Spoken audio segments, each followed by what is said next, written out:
in the upper right now, in the teal, all the way from Seoul. He is for AlphaX. It's Astrea.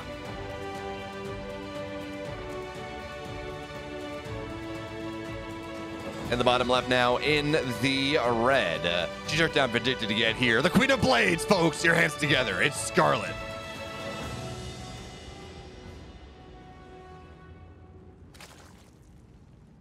Hey, Adam, thanks so much for the follow.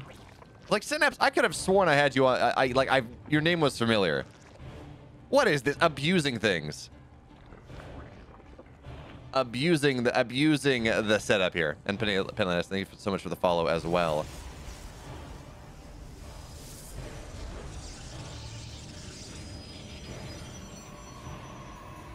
Now, Pinellas, what you need is not a motorcycle. You need to get a man-powered aircraft.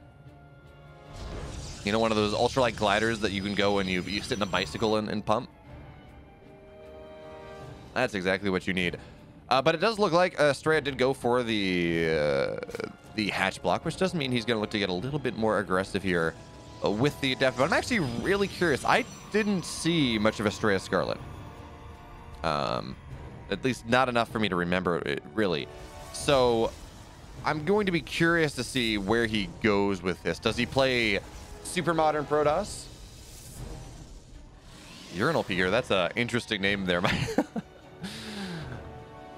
That's like something Pig would enjoy. Or at least Pig's channel, the Pig's type of humor. Anyway. So yeah, Astrea, Stargate on the way. Where are his Adepts? First one out now. Second one going to be out soon enough.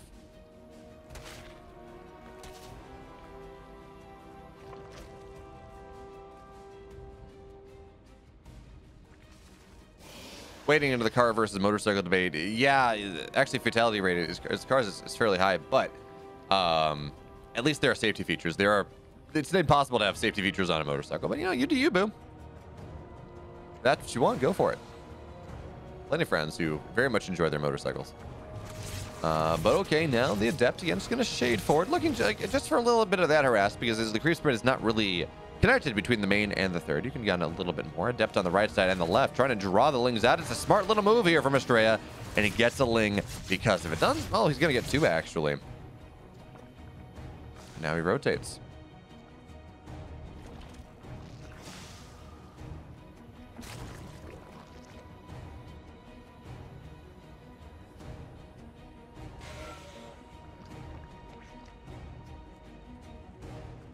Okay, so now Adepts find their way into the main base, but there are just enough Lings that we're going to be fine. And Scarlett with a rather quick Evo chamber in this game, number one. You know, it's what she got in store for us.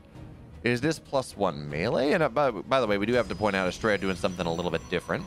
This is going to be, it's a Void Ray into Oracle, which does, this shows them, this is a bit of an older style. It gives us, harkens back to the 2 Stargate meta, but we're gonna have to see if that's where he wants to go with this. Flying to work would be legal. Landing on the other hand, yeah, I mean, that's fair. I mean, I don't even know how it, I don't even know how that would be regulated. You power it like a bicycle. Okay, really quick +1 here coming in from Scarlett. So my gut says, this is not a build we see all that often, but my gut says we're going to see a lair come down soon enough. This is going to be either a Queen Ling Nidus with +1 or a Queen Ling Walk with, of course, with you drop the OV poop and you go from there. But we're going to have to see is a Void Ray on the other side. Oracle does not find much of anything. And now, of course, the Void Ray on the left. There's some Adepts here as well. It's going to get a little annoying. They're going to shade into the mineral line because there are no Lings just yet. But here come the Lings. They get back home, and it's going to be 4 workers going down. It's going to be a 5. No, it's not. Void Ray those. Again, on the left side. Yeah, that's the key there, Nanoflower. Effectively, what you do is you treat riding a motorcycle like we treat Australia. Everything's out to get you. Oracle's on the right side, getting a little bit more. Scarlett losing a grand total of 4 workers this game.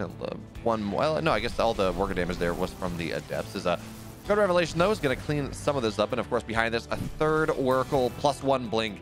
So this is just an evolution of the hero style, where you get +1, you get Blink, and you do get triple Oracle, but it does have that Void Ray as maybe a little bit more defense.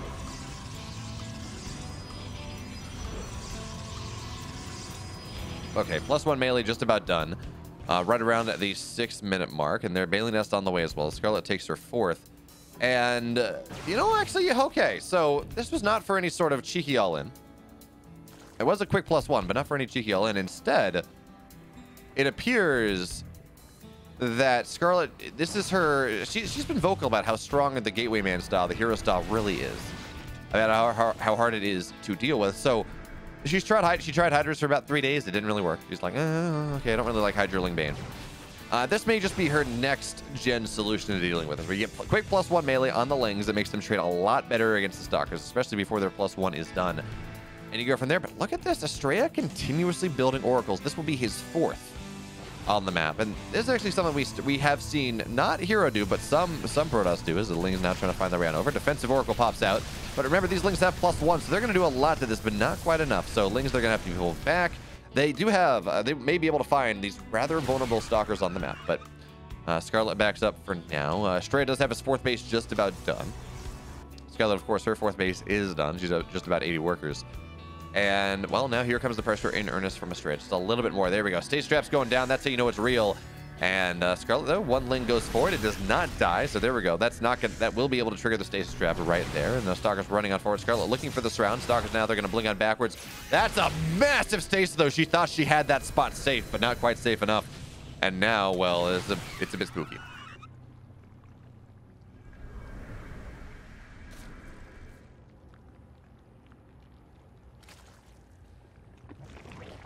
All right, but Scarlett on the surround here on the backside. There's one more stasis, though. Does she see it? Yeah, she does. That's much better here. And as the Lings, they pop off stasis, Oracles are going to do what they can. And now the Stalkers, they got to blink backwards here. Lings still with a fantastic surround, starting to wear away at them. And there's actually just not a blink anymore. Oh, no, Astrea is losing so many Stalkers in this fight. But the Queens, they're off creep. They got to be careful. Now Scarlett chasing down the Stalkers on the right side. They're starting to knock them all down. They're all going down. That's just so much of the army of Astrea there. And yeah, he chases forward, trying to knock down the rest of these Lings, but Scarlett is going to be very happy with how that goes. She knocks down most of the Expeditionary Force from Astrea, and remember the entire point of this setup. I'm glad you enjoyed that, Quasar. The entire point of this setup now from Astrea is to put pressure on, is to sit on the edge of creep. It is to force Scarlett to be uncomfortable, but losing 13 Stalkers all of a sudden, it's a big deal. It now means that Astrea does have to find himself back on his side of the map. He will still get his 5th base up, and I don't know whether Scarlett can necessarily contest with that, but her hive is just about done. She has +2 melee done, +1 ranged, +1 armor on the way behind this as well. And there we go. 34 Banelings on the way, looking to crash through. Now, we are seeing Astrea playing the Enlightened Protoss wall setup, right? Where we notice it's pretty much only a Stalker that is exposed. Everything else is a gateway, so you do have to commit more Banelings to get a true run-by down, but on the flip side, kill a lot of gateways, and then that is a lot of production that Astrea does lose. As we're looking at, I mean, this is back to SOS style. 7 Oracles on the map, and you need anti-air for this. So the Spire goes down, Ultra Cavern as well, and actually this amount of Oracles, they can deal with Ultras well enough. And Bailey's, they just crush through the wall. 6-7 workers will go down. Stalkers knocking on the door. That last Bane, though, 13 workers die on the other side. The Queens, they run forward. The Oracles, they're mostly out of energy. Scarlett taking a 20 army supply lead here. And this new version of the anti-Gateway Man style seems pretty good. Seems like it's working out pretty damn well for the Queen of Blades.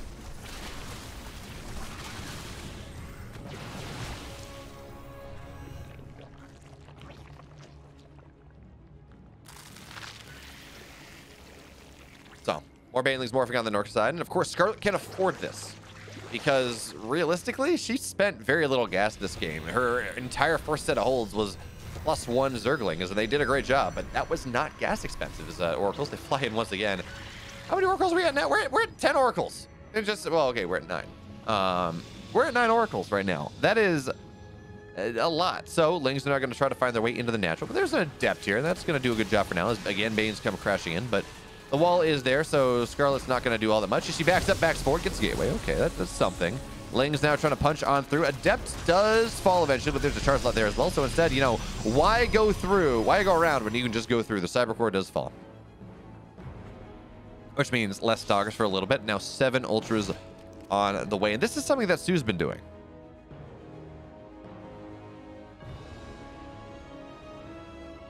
Something Sue's been doing just a little bit. It actually is very good. against the style that Astrea is playing in particular, with heavy Oracle play, with Storm going into that. Ultras don't really care about Storm as the Banelings. They morph and then they just kill a lot of Zealots. We'll take that one. Okay, now the Ultras, they run forward, and this is a scary situation here for Astrea, but we do have to remember that this is not the final army for Scarlett. This is a timing. Archons can do very well. Immortals, which I don't even know that we have a Robo this game. No, we don't. We don't even have a Robo. Archons and Immortals can do a very good job here as Banelings come crashing in. 16, 17 more workers do go down. Links into the main base as well. Ideally, Scarlett kills the Forge, and that will mean +1 delayed for a little bit. It's +3 melee on the way. Crackling of score, or crack, of course, is done. And oh, that's even more important. You knock down the pylon, and then you can kill this stuff at your leisure. The Zealots are going to try to find their way in, but it's still heavily upgraded Lings. Ultras, though, they run in, and with Void Rays and everything else, Scarlett's not going to be able to make that happen. But still, 3-3 is delayed for a time. Scarlett doesn't get the kill, though. And again, the Ultras, they run forward with Corruptors here in the sky. These Voids, and the Oracles are not nearly as powerful as you might otherwise be, but still, these Ultras, they don't have a lot just yet. They're dying really quickly to the Oracles, which seems really weird to say, but it's actually working out really well for Astrea in this fight. But now Scarlett looking to re-engage, trying to get on top of things, but the Oracles, they just have so much energy, and they're just popping these Ultras because, well, this is spell damage. It does not care about armor, and even still, it's not +3 just yet.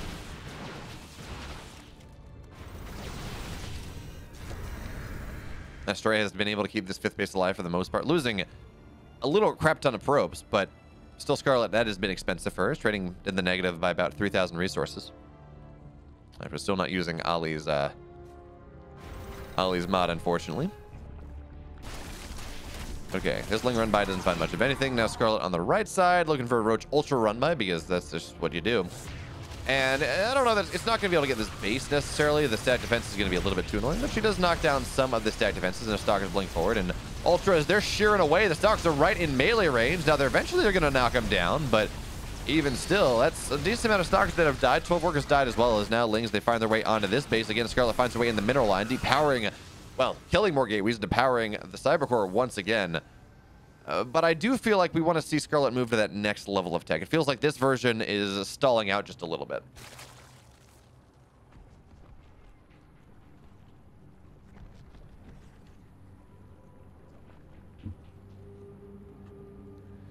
Stalling out just a little bit. And we know she has the Greater Spire. Now, no upgrades. Well, actually, +1 is popping out of that one. But she lost all the Corruptors on the Switch, and maybe that just made her afraid. But I mean, what do we have in the air? That we don't have anything that deals with Broodlords. 6 Archons, 16 Stalkers. I mean, maybe. But with Ling Ultra on the ground, Ling Bane Ultra on the ground, it doesn't really do all that much. As there we go. Zealots are now going to find a lot of Lings. That's not going to get all that much done. Scarlett now deputizing a bunch of Ultras and Banelings, and the Stage Trap's going to get all the Banes, but Ultras, they don't really care about that. They will not be immobilized. Now they're going to get on top of the workers here, but now Scarlett got it back on up once again. Astrea falling to the perpetual pachyderm punch. I like that. That's a nice word. Is now Banelings, they're going to find all these Zealots that were defensively valuable earlier. But Shield Battery Overcharge is going to have a thing or two, maybe even 3 things to say about that one. On the other side, though, Mass Oracle says we're going to kill a base. And actually, Scarlett doesn't have a lot of anti-air, so it's going to be multiple dead bases if Scarlett does not build anything. And Astrea, well, Ultras or Corruptors on the other side, they try to kill something. They're actually not getting much of anything. The Spores are not really all that useful. I mean, they're forcing stuff back, and it looks like the Oracles, they run out of energy, so it's going to be okay at the end of the day as more Lings roll on in, but still, these Stasis Traps are incredibly useful in this game. As more Ultras continue to fall, this is 12 dead Ultras, by the way. That's 3,600 minerals and 3,600 gas in the ground. That's very expensive, but okay. Now we are finally starting to see Corruptors on the way here, but Scarlett's, their bank is not what it once was. She, in fact, does not really have much of one, and Astrea is the one actually sitting on a heavy gas count in his bank. Is now Scarlett kind of stuck on the edge of things, but Infestors are on the way now. Corruptors are on the way now. But I worry that Scarlett maybe missed her timing a little bit. Where are these Banelings? They're on this side. We got a Baneling run by getting set up on the 4th. And Astrea is functionally I don't know, I want to say a 3-base Protoss. He does not have that 4th base, and that is something. Baneling's looking to roll in. 4 workers go down, make it 10, and that's something. But Corruptor. Oh, they're gonna find the oracles. That's gonna be very nice indeed. But we need brood lords. Like feels weird to say that we need brood lords, as brood lords are in general not the best unit, but this army, there are so many Archons. This is not an army that Scarlett can really fight for the most part. As more Banelings run in, 18 workers go down. Oracles, they're just looking to snipe down whatever that they can, but now the Corruptors are going to return back on home, and Oracles, they do continue to fall. So this was maybe just a little bit too ballsy here for Astrea, as he's now going to get chased down. Oh, good fungal. There's going to be a recall. Second fungal just gets chained. Only 2 Oracles get out there. There we go. That's what Scarlett was looking for.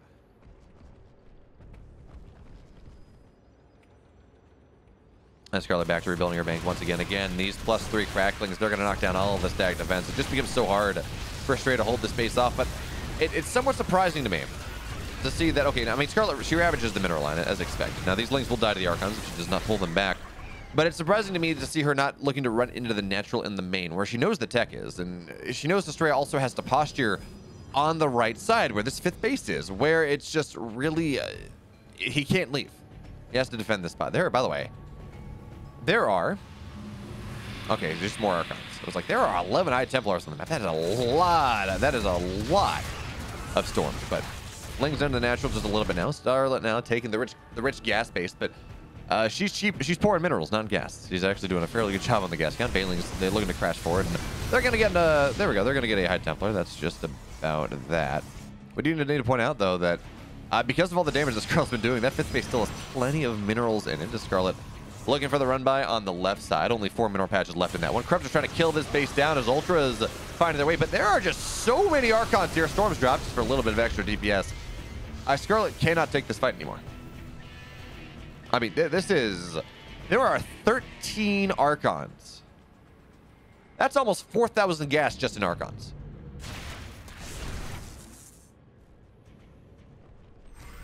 And I worry now that Scarlett, by trying to be a little bit too fancy here, I mean, a Broodlord push probably would have done what she needed, but now I don't see how she takes this fight. She's got to find these High Templar in the background, and even still, it doesn't really work. But now Ling is looking for this round. Storm's getting dropped on the Ultras, just adding a little bit of extra DPS. Ling is trying to kill off of the High Templar. They're not going to get it.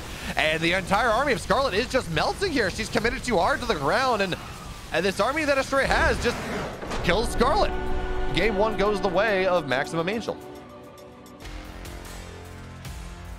In the upper left now, in the blue. He's up 1 game in the series. 13 Archons.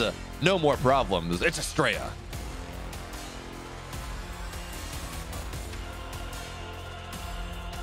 In the bottom right, in the red. Down 1. Lead the entire game. But at the end of the day, 13 Archons, folks. For the Rebellion, Scarlett.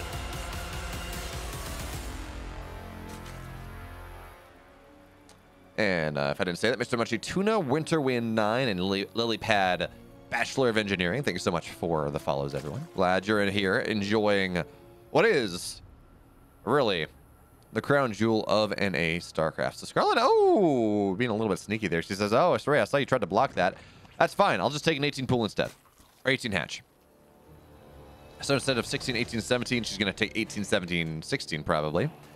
And, oh, I don't know that the probe was intending to block the pool, but it does just a little bit. No relation, but great casting. Well, you know, TJ Alex, that's fine. I've also never played Half-Life Alex. I think it's Alex anyways. Different spelling. Okay. Game 2, Berlingrad. Bit shorter of a map. It is not the untenable. Like, if we're going to talk about what is the best map for this style that Astrea, well, Astrea was playing a very interesting version of it. Hey, Oriental Abbott. Hello, folks.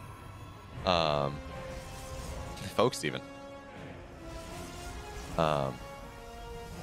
Blackburn is the really bad map for any sort of that heavy blink stalker style, because stalkers can, of course, kill a base from beyond the mineral line range, so it makes it impossible to take the gold. The Protoss takes the gold in like 6 minutes, and you're really unhappy. Everything else, though, is kind of okay. The bigger the map is arguably the better for the Protoss, because they can be more aggressive and still be able to warp and defend on the other side if Scarlett does break it. But, I mean, we got to talk about how that last game went, because that last game was very heavily in Scarlett's favor. All right, she gets all the stalkers early. She has a lot of bases. She's doing a great job pressuring, and then she just gets stuck on ultras, and she loses like 25 ultras, which is what, 7,500 gas, 7,500 minerals, insane amounts of money. As Adepts now trying to find their way on in.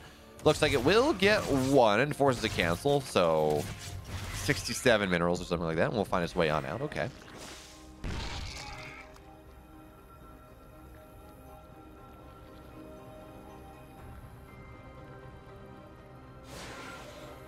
I mean, Kabuki is this, Neeb Scarlett, Neeb Astrea, or Scarlett Astrea. So there are 3 crown jewels. Oh, but good links around there. So one Adept will go down. Second one. Oh, he dies at the last second. That's a lot of map control now lost for Astrea. So he's going to go mine out the mineral. He's mining out both mineral patches. And of course, behind this, folks, we got to remember this is Berlingrad. So we talked about the Blink Stalker, whatever idea. This is a little bit different of a map. So 2 more gateways on the way on top of the one that we have here already. And of course, with the Warp Prism as well, this is something that we've seen actually Hero be messing around with a little bit. This idea, as a probe will go down. Good job there, Scarlett. Of just getting a quicker robo and not getting a lot of tech. Well, okay, never mind. Soul Train. I was going to say, well, we've seen Hero push across the map with just a couple of gateway units, put pressure on and be annoying, but no. This is going to be a robo push, Immortal Sentry push.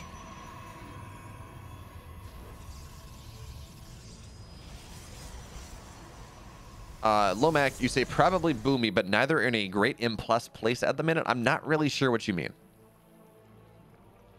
So please let me know. Are you talking about no one's in a great Masters Plus place? Are we talking about Mythic Plus? And this is a WoW reference that I don't know because I never played WoW. Oh, yeah, it was absolutely too many ultras. Oriental have it, but Scarlett just got struck in the style. Is now in a depth. They will shade in, but drone pull is going to be good enough. And there's the Warp Prism being a little bit annoying. High ground, low ground, high ground, low ground. Looking for the Lings, but the good surround there. One Ling or one Adept will go down. Second one gets zoned out. Scarlett says, "Oh, that's a Warp Prism." And we got to remember, folks, Warp Prism taking any set of damage right now is a bit unfortunate for Astrea because this is going to be the source of his timing. This is going to be the source of his power. Giving it micro potential with the Immortals and just constant warpins. Now, the question, though, is whether Scarlett is aware of this. She's going up to 60 workers, and that feels like it's just too many. Now, one Roach is on the way. Lair is on the way, but Scarlett needs more. She really does need more. So 5 more Roaches on the way. She does say, okay, look, it's 5:30. I know that you don't have a third base. She's got to know that something's happening right now. As a Warp Prism is going to try to find its way into the natural. The Spore is not where it needs to be to get much of it. Yeah, it's not going to get really much of anything there. Queen's on the backside. And this is just to distract Scarlett, to make sure that maybe she doesn't see what's happening. And now here are the Adepts in the mineral line. 2 workers will go down and make it 2, maybe 3. Yeah, Astrea will be able to target that one down, and the Adepts will fall. But now Astrea on the other side of the map. He's got a third base behind this, but this third base is not what matters in this game. It's all about the push. And Scarlett, she continues to drone. Only 28 hours. She doesn't know. She has no idea. I don't know what her read is on this game, but she knows that there's no third base. Again, she's going to check. And now alarm bells have to be ringing. 6 Roaches are on the way. She's on 61 workers, and she does have an army supply lead at this point. Roach speed on the way, getting some Ravagers to deal with the sentries, but this is spooky as hell. Scarlett may lose this base, and if she loses the base, it's not like there's a 4th base already on the way. So here come the Stalkers, here come the sentries. Force fields are going to knock off one of these Queens immediately. The Transfuse is not even there. Second Queen falling pretty damn low, but not quite enough. Now Biles will land. The sentries, the first set of force fields, they get knocked on down, but Scarlett, she needs more time. She needs to build more stuff here because given enough time, her economy is in a wonderful spot. But Ling's now running forward. Force fields again, they continue to be good, but we are starting to run out of them just a little bit. Looks like only 2, 3. No, we got plenty of force fields. What am I saying? The Ravagers continue to drop Biles, though, and they're going to land. No, they're not. Oh, that's going to be a fantastic set. Some Zealots do fall. 3 workers have died. The base about half health here. Eventually, Scarlett's going to have to take the push, but she needs more time. She needs more stuff. The force fields again finding value. More Ravagers fall. Astrea equal on army supply is actually pulling ahead here, and Scarlett's army is in the dirt. The drones are going to get pulled away. She understands this base is now in the ground. It doesn't even matter the economy. The economy is not what matters in this game. I mean, it's nice and you want to have it, but it's the production. It's the larva. Scarlett on 2 base saturation, or 2 base larva production here. All of her queens were pulled to the front, so she can't even have injects. It means that Astrea will just continue to outgrow her in this game. Now, luckily, she did start that third base again. She did start the third base once again. She will start mining once again, and she will be able to produce things at a much quicker clip as more queens are getting made. But losing the Overlord as well, she's supply blocked. She needs more Overlords. In fact, we're starting to see some Laser Lords on the field. But okay, again now. Good force. Actually, force field zoning out, not zoning in, and Biles doing some damage to these sentries. It's again, Astrea setting up a nice concave, and he's forcing Scarlett to fight. She cannot waste time. She cannot make more happen. She needs to keep this base alive. She lost one. That's maybe acceptable. Losing a second one, that's a much bigger problem. Here's a Scarlett. Does she take the fight? Laying something in from every side. And Scarlett, if she has an opportunity, is right here, right now. Biles land, but not on top of anything. And the force fields are fantastic. So the flank from Scarlett not really getting what it wants to. Now she's pushing on forward once again, but the Lings are mostly out. And the Immortals, they still stand strong. Astrea, he finds himself up 11, 10 army supply, pushing on forward. Zealots on top of the Ravagers. And again, Scarlett does not have the production that she needs. One Zealot gets rallied forward, but more queens continue to follow the Biles. Astrea, he's going to dodge them for the most part. More and more Lings find their way on in, and again, the Biles that get dodged. This clump of army from Astrea is so hard for Scarlett to fight into at this point, and I don't know what she's going to do. Again, the lack of larva is the problem. Now, the Biles, oh, that's going to be nice. The Stalker falls, but the Immortals are still here, and now here come the force fields. The Biles as they land. Scarlett, oh, now she's getting a supply block too. So many Overlords in the balance, just sitting on the edge of things. Force fields again, they're getting nice in the concave from Astrea. It's so damn good. Scarlett just didn't have the scout, and Astrea punches through. He is in the next round for a date with Neeb.